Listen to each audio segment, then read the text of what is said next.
अनंत लब्धि निदान श्री गुरु गौतम स्वामी के चरण वंदन। चारों दादा गुरुदेव के चरण में वंदन। पूज्य गजति आचार्य भगवान श्री जी ने मस्ताद के चरण वंदन। मामा जीवन उदाहरण गणित श्री मनीष प्रसाद मस्ताद के चरण वंदन। हमने कल प्रश्न देखा था कि इस कर्म के द्वारा जो पुरुष है वो स्त्री बनती है और स्त्री पुरुष बनता है। तो परमात्मा ने फरमाया था अब उसका पूर्व उसी नगर में उसी वन में सुखदेवी भगवान पधारे और उनके आगमन से वह पद्मा से उल्लास के भाव से गुरु महाराज के पास आए और गुरु भगवान को वंदन किए और वंदन करके अपने स्थान में बैठे और गुरुदेव का धर्मोपदेश सुनकर अंत में पद्मा से उस स्थान पे खड़े होकर हाथ जोड़कर विनती करते, हे गुरु महाराज, मैं किस कर्म द्वारा संतोषी हूँ और मेरी प्रिया पद्मी मुख रोगी कर्कश स्वभाव वाली किस कर्म के द्वारा हुआ है, आप कृपा करके बताएं। गुरु महाराज पद्मश्रेष्ठ का प्रश्न सुनकर उसका पूर्व बताते हैं, हे पद्मश्रेष्ठ, तो इसी नगर में दो मित्र थे, उसमें से एक मित्र का एक स्त्री और एक पुत्र था। स्त्री चंपल स्वभाव वाली थी, उसके कारण एक बार उसका मित्र धन कमाने के लिए परदेश जा रहा था। उस समय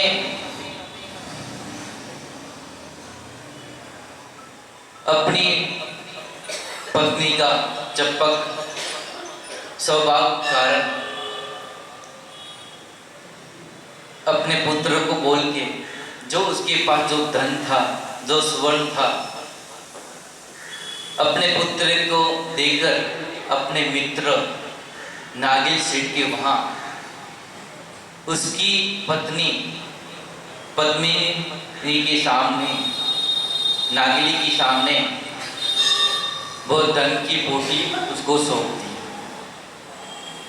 और वह मित्र विदेश धन कमाने के लिए गया और कुछ समय के बाद जब वह मित्र वापस विदेश से धन कमा के वापस आ रहा था, उस समय रास्ते में चोरों ने उसे घेर लिया और उसका धन लूट कर उसको मार दिया। ये समाचार जब उसकी पत्नी और बेटी ने सुना, बहुत शोक हुआ।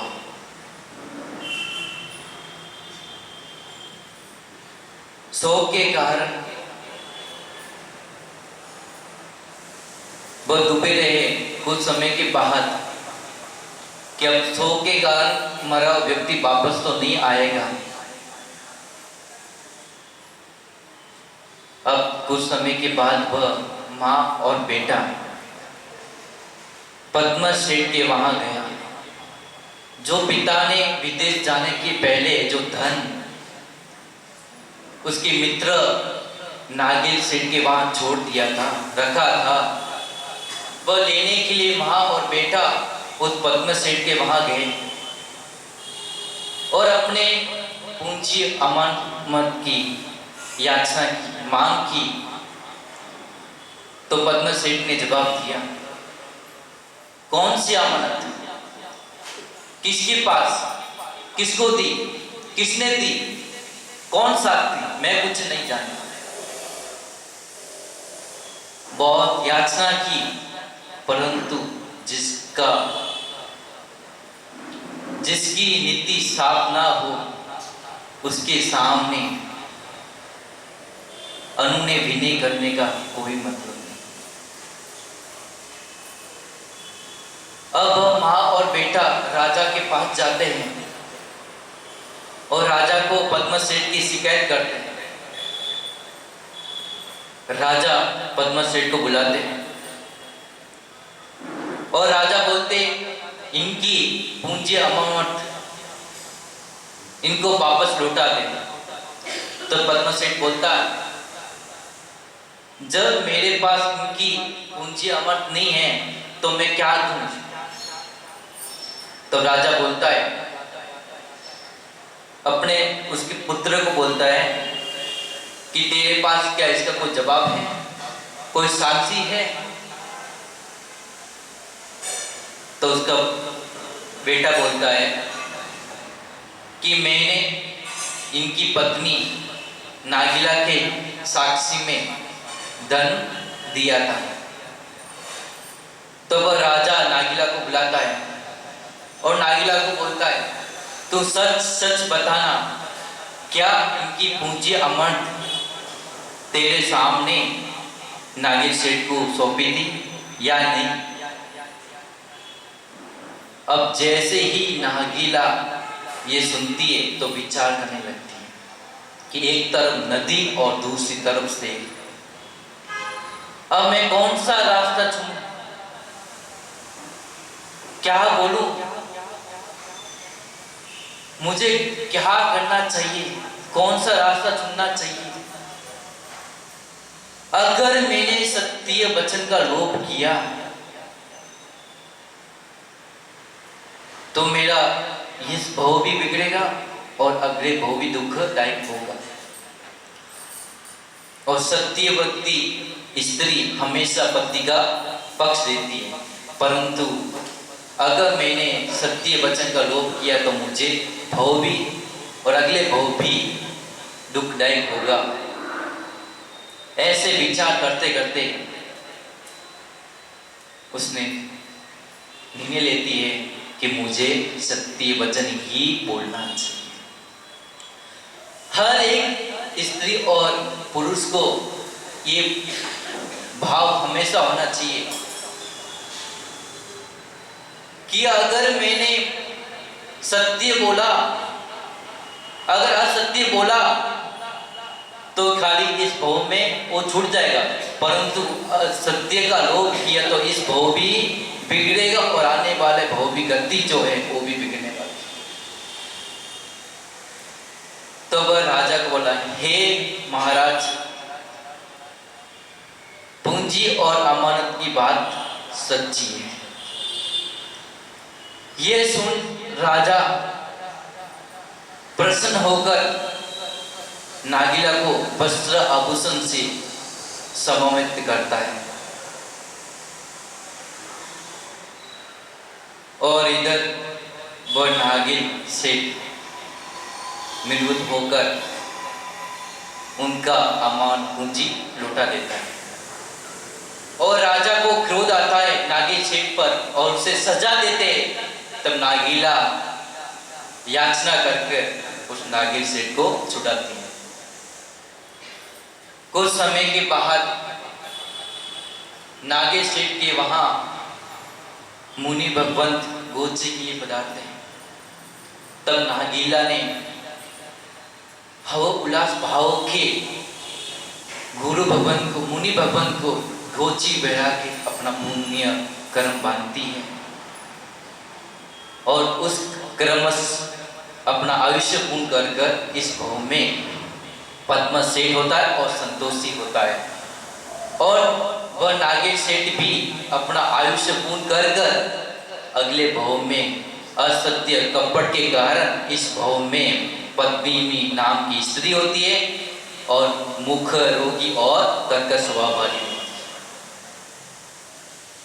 ये दोनों ने देशान सुनकर, उसका पूर्व भाव सुनकर दोनों को वैराग्य आता है और दोनों दीक्षा लेते और अपने अनशन करके आठों कर्मों का सही कर कर मोक्ष जाते हैं। सारांश ये है, हमें कभी भी असत्य नहीं बोलना चाहिए, कभी भी कपट नहीं करना चाहिए। असत्य और कपट के कारण पद्मसेठ को इस भव में स्त्री बना हुआ और स्त्री बनकर मुख रोगी हुआ।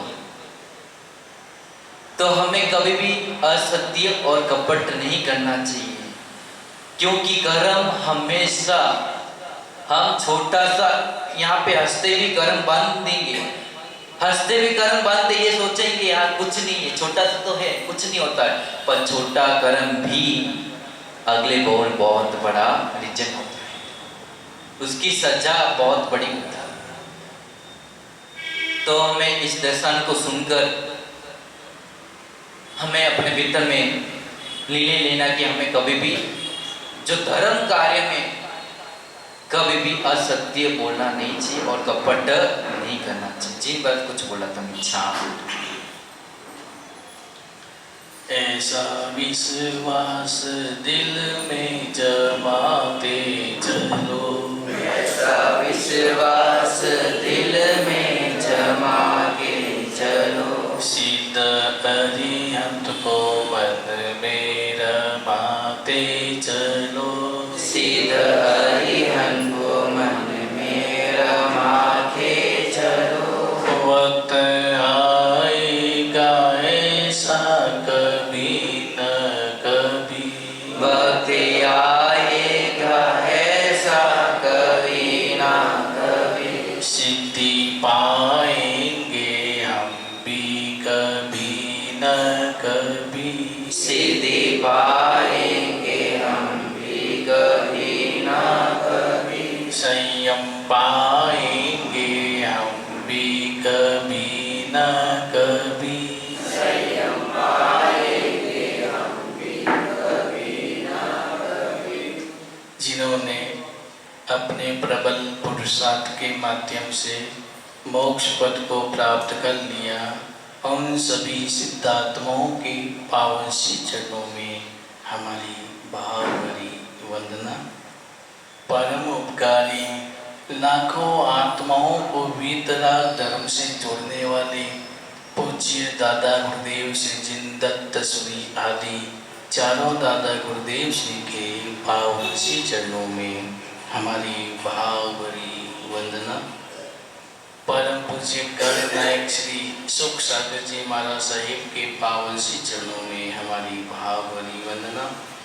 परम पूज्य आचार्य सम्राट श्रीमद जिन कांति सागर सुरीश्वर जी महाराज साहिब के पावन सी चरणों में हमारी भावभरी वंदना।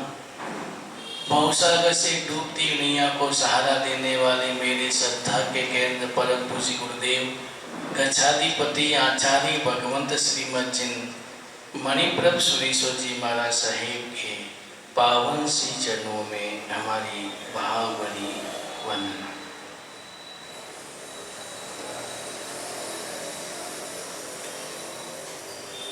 जिन्हें सत परमात्मा ने केवल ज्ञान को प्राप्त करने के पश्चात अत्यंत करुणा भाव से बाहर कर देशना दी। देशना के माध्यम से परमात्मा ने हर व्यक्ति को आत्म स्वभाव में रमने का पुरुषार्थ करने की प्रेरणा दी। व्यक्ति अपने आत्म स्वभाव को पहचाने, आत्म स्वभाव को समझे और समझ करके उसमें जीने का पुरुषार्थ करे।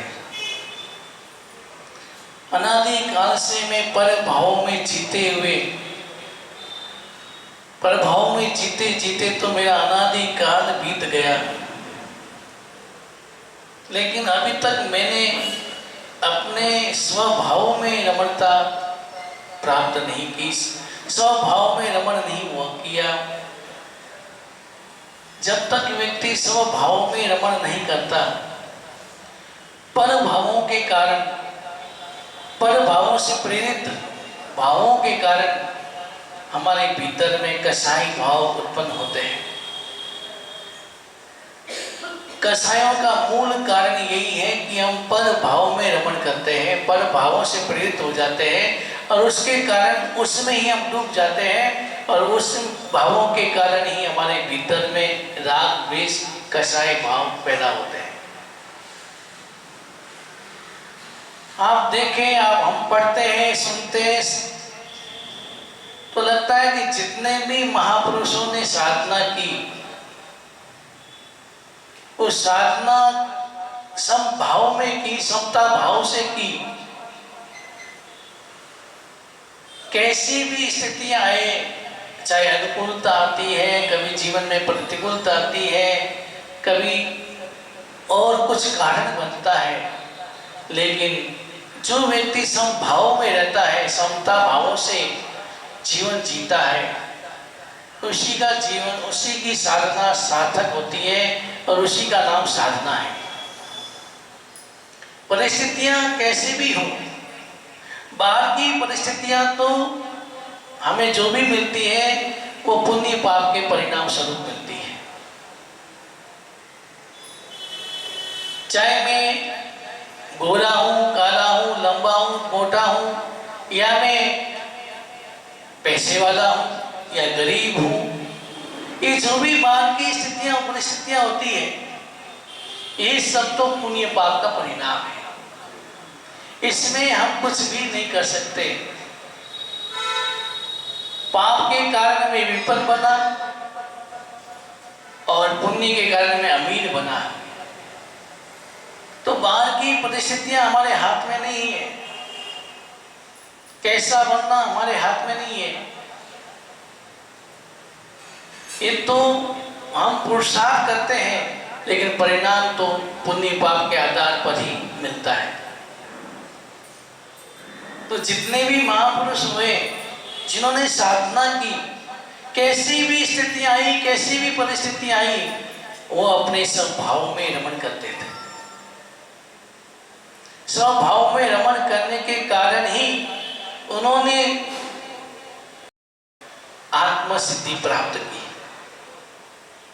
लेकिन हम साधना करते हैं, थोड़ी सी साधना में आगे बढ़ते हैं, और अगर थोड़ी सी प्रतिकूलता आ जाए, व्यक्ति विचलित बन जाता है, व्यक्ति आक्रोश में आ जाता है, व्यक्ति के भीतर में तरह तरह के विचार पैदा हो जाते हैं। कभी कभी जो विचार नहीं करने चाहिए वो विचार भी व्यक्ति के भीतर में पैदा हो जाते हैं, और इस कारण से वो इस साधना से उसकी साधना फलीभूत नहीं होती, और साधना फलीभूत नहीं होने के कारण वो फिर स्वभाव दशा में रमण नहीं कर पाता, और पर भाव में रमण करके कसाय भावों को पैदा करते हुए वो अपना जीवन हार जाता है। इसलिए परमात्मा देशना के माध्यम से बार बार यही प्रेरणा दी कि तुम अपने निज स्वरूप को पहचानो, निज भाव में रमण करो, निज भावों को पहचानो, और उसको पहचान करके उसमें जीवन में उतारने का पुरुषार्थ करो। पर भाव में तो मैंने बहुत किए, और पर भाव के कारण मैं ये 84 के चक्कर में भटक रहा हूं। मेरी आत्मा का उद्धार नहीं हो पा रहा है, मैं आगे नहीं बढ़ पा रहा हूं। इसलिए स्थितियां, बाहर की स्थितियां, परिस्थितियां, उसमें हमें डूबना नहीं चाहिए। बाहर की स्थितियां कैसी भी हो, परिस्थितियां कैसी भी हो, मुझे अपने स्वभाव में रमण करना है। लेकिन वर्तमान का जो माहौल है, व्यक्ति अनुकूलता में मुस्कुराता है, और थोड़ी सी प्रतिकूलता जीवन में आती है तो व्यक्ति तिल मिला जाता है, दुखी हो जाता है, और इस दुख की होने के कारण दुख भीतर में, दुख के भाव भीतर में ले लेता है, और फिर उस दुख के कारण व्यक्ति भीतर में संकल्प, विकल्प, तरह तरह के विचार करते हैं, और विचारों के कारण भीतर में कसाई भाव पैदा होते हैं, राग द्वेष के भाव बढ़ते रहते हैं, और उस राग द्वेष के भावों के कारण व्यक्ति का जीवन निष्फल हो जाता है।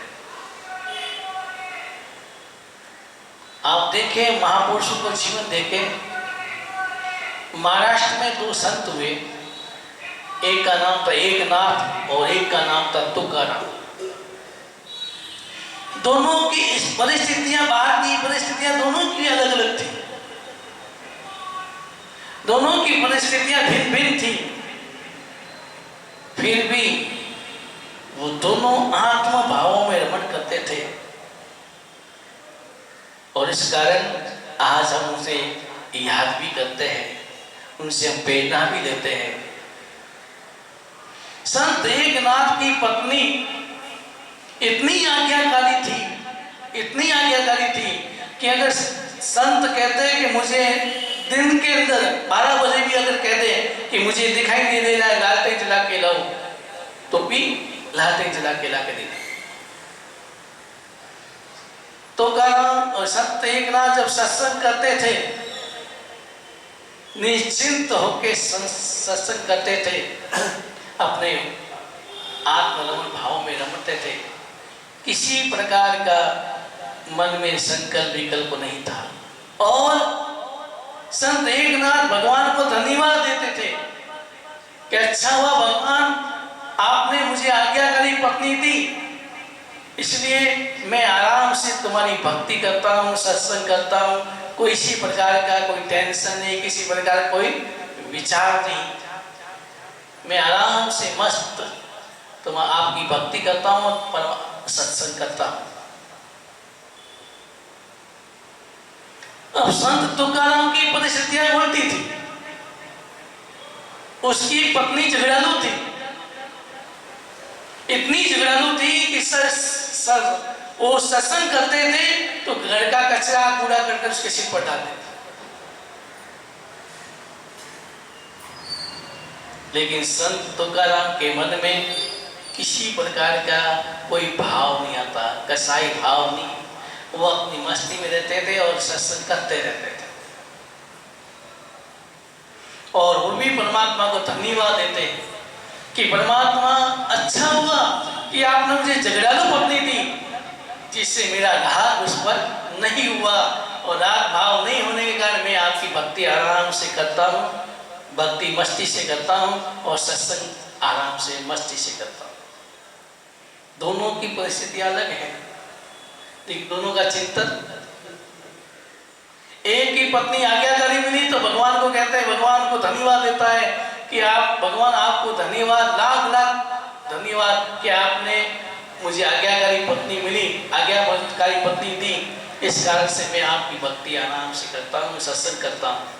और दूसरा कह रहा है कि भगवान अच्छा हुआ कि मुझे झगड़ालू पत्नी मिली, ताकि मेरा राग उस पर नहीं हुआ, राग नहीं होने के कारण मैं आपकी भक्ति आराम से करता हूँ, सत्संग करता हूँ।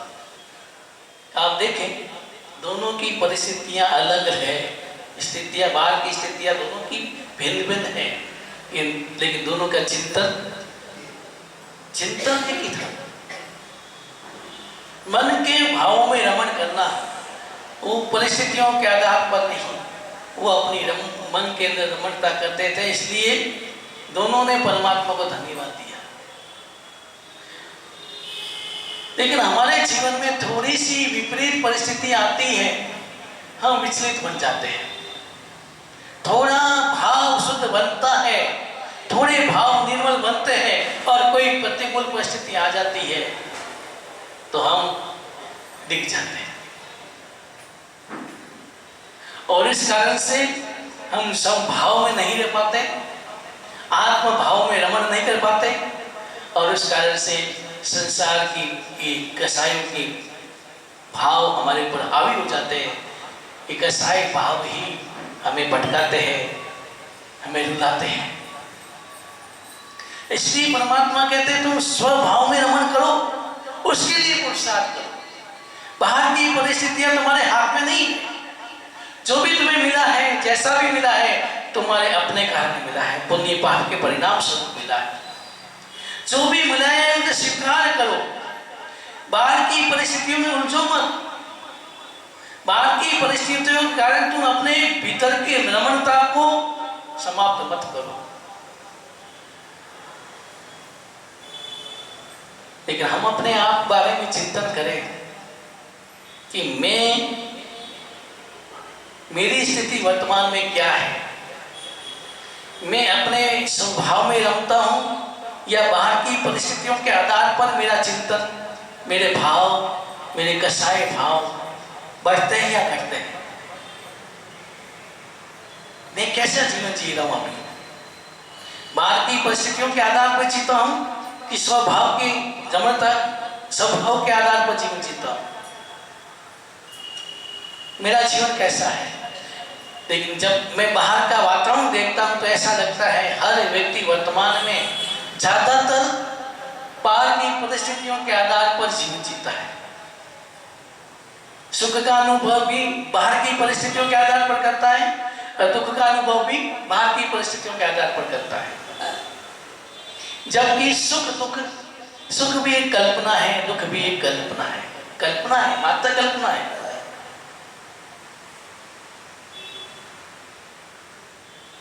सुख भी मेहमान है, सुख दुख मेहमान है, आते और जाते रहते हैं। लेकिन हम सुख में भी हम अपने भाव में रमण नहीं कर पाते। सुख में हम बाहर के उलझ जाते हैं। बाहर में सुख, बाहर का क्षणिक सुख मिलता है, हम उसमें बह जाते हैं। लेकिन उस समय सुख में भी हमें अपने निज भाव में रमणता के भाव नहीं आते। और दुख में भी व्यक्ति तिलमिलाता है और कसाई भाव पैदा करता है कि मुझे ऐसा क्यों मिला, मेरे कोई दुख क्यों मिलता है, मेरे जीवन में ऐसा क्यों होता है, ये भाव। लेकिन परमात्मा कहते हैं कि बाहर की परिस्थितियों में तुम क्यों उलझता है। बाहर की परिस्थितियां तेरे काम ही नहीं मिली है, तुमने निर्मित की है, तुमने बनाया है, तुमने निर्मित की है। अगर तुमने पूर्व भाव में अच्छा जीवन जिया, परोपकार किया होगा, अच्छा जीवन जिया, तो पुण्य का बंधन हुआ और पुण्य के कारण तुम्हें वर्तमान में अनुकूलता मिलती है। और तुमने पूर्व भाव में कुछ ऐसा काम किया, गलत काम किया, जोड़ने का काम किया। मैंने कहा ना, जो देता है वो धनवान और जो जोड़ता है वो गरीब। क्योंकि जो देता है धनवान, क्यों? क्योंकि वर्तमान में वो धन देता है और आगे के लिए वो धनवान बनता है। जो देता है वो देवगति में जाता है, उच्च गति में जाता है, और जोड़ता वो दुर्गति में जाता है। मोहम्मद से क्या किया? जोड़ने का काम किया तो कहां पहुंच गए? नरक में पहुंच गए। तो जो मिला तुम्हें, जैसा मिला सुख, जैसा भी बाहर की परिस्थितियां मिली, वो तुम्हारे कारण ही मिली, तुमने बनाई, उसमें और किसी का हाथ नहीं। मैं ही अपना करता धरता भोगता ज्ञाता मैं ही, करने वाला भी मैं हूं और भोगने वाला भी मैं ही हूं। तो इसमें मैं दूसरों को दोष क्यों देता हूं? मैं दूसरों के प्रति कसाई भाव क्यों पैदा करता हूं? ये अगर चिंतन हमारा बदल जाए, चिंतन जग जाए कि मैं करने वाला भी नहीं हूं, भोगने वाला भी नहीं हूं, तो दूसरों के प्रति मैं कसाई भाव क्यों पैदा करता हूं? और दूसरों की प्रति कसाई भाव पैदा करके मैं अपने स्व की रमणता में रम नहीं पाता हूं और भीतर में तरह तरह के संकल्प विकल्प करके और ज्यादा मैं अपने भाव भ्रमण बढ़ा देता हूं। जबकि ये जीवन मिला, परमात्मा कहते ये जीवन अमूल्य जीवन मिला तुझे, मानव जीवन मिला, समझ मिली, बुद्धि मिली, विवेक मिला, अनुकूलता मिली, सब कुछ मिला तुझे। सब कुछ मिलने के बाद भी तुम अगर बाहर की परिस्थितियों में उलझ गए तो तुम्हें जो सुविधा जो मिला है, मानव जीवन, बुद्धि मिली, समझ मिली, विवेक मिला, सब कुछ मिला, साधन मिले, उसका अगर तुम इसी प्रकार दुरुपयोग करते रहे, उस पर ध्यान नहीं दिया, तो तेरा ये जीवन बेकार यूं ही बीत जाएगा। फिर व्यक्ति रोते हुए, रीते हाथ, रोते हुए, आंखों में आंसू, दीनहीन बन के जाना पड़ता है। व्यक्ति वही व्यक्ति मौत से डरता है जो वर्तमान का जीवन आत्मरमणता के भाव में नहीं जी पाता है, इस कारण से मौत से डरता है। और जो व्यक्ति आत्म भाव में, रमणता के भाव में जीता है, बाहर की इस परिस्थितियों में नहीं उलझता है, वो कभी मौत से नहीं डरता। वो हमेशा तैयार रहता है, हमेशा सब भावों में जीता है। कभी भी मौत आ जाए, आयुष्य कर पूरा जाए, अगर शुभ भाव में रमता है व्यक्ति, इसलिए कहते हैं अंत मति सुगति, ऐसे कहावत है, अंत समय सुमति होती है, उसी प्रकार की गति होती है। तो अगर व्यक्ति सब भाव में रमण करता है, सब भाव में रमण करता है, हमेशा सब भाव में बीतता रहता है, तो उसकी गति अच्छी होगी। लेकिन सब भाव रमणता कैसे आएगी? जब आप समझेंगे, बाहर की परिस्थितियों का विश्लेषण करेंगे कि बाहर की परिस्थितियां जो भी मिलती है मुझे, इसका कर्ता कौन है। ये चिंतन करना कि जो भी बाहर की परिस्थितियां मुझे मिलती है, अनुकूलता प्रतिकूलता जो भी मिलती है, उसका कर्ता कौन है। अगर ये चिंतन चलेगा कर्ता कौन है, भीतर में प्रश्न आए, करो आप, इसका कर्ता कौन है। लेकिन आप तो कहेंगे महाराज जी वो करता है, उसके कारण दुखी हुआ, उसने मुझे धोखा दिया, उसने मुझे ऐसा किया। लेकिन समझना कि उसने अगर मान लो आपके करोड़ों 2 करोड़ रुपया जो भी आपकी उसकी नीयत खराब की और खा लिए, लेकिन वर्तमान में वो राजी हो जाए, लेकिन उसको ब्याज सहित आगे चुकाना तो पड़ेगा ही पड़ेगा। चुकाए बिना कर्जा चुकता नहीं। इसलिए स्वभाव में रमण करने से हमारे मन में सही गलत का निर्णय करने की क्षमता आ जाती है, बोध हो जाता है कि सही क्या है और गलत क्या है। जिस प्रकार बताया नहीं, पति के विपरीत बोली, क्यों बोली? उस सत्य को महत्व दिया, मुझे सत्य को महत्व देना है। अगर मैंने असत्य का भाषा बोल दिया, असत्य भाषा का सेवन किया, तो मेरे ये भाव भी बिगड़ेंगे और भाव भी बिगड़ जाएंगे। तो ऐसे भाव आ जाए कि मैं बाहर की परिस्थितियों का कर्ता कौन है। जब मैं ही करता हूं, तो मैं दूसरों के प्रति विपरीत विचार क्यों करता हूं? क्यों उसके प्रति कसाई भाव करता हूं? और कसाई भाव करने से सामने वाले व्यक्ति का कुछ नहीं बिगड़ता है, लेकिन मेरा स्वयं का बिगड़ता है। मेरी स्वयं की आत्मा और ज्यादा कर्मों के भार से भारी हो जाती है, और आत्मा धीरे धीरे, अगर कर्म बंधन ज्यादा होता है तो आत्मा डूब जाती है। तो इसलिए हमें चिंतन करना है,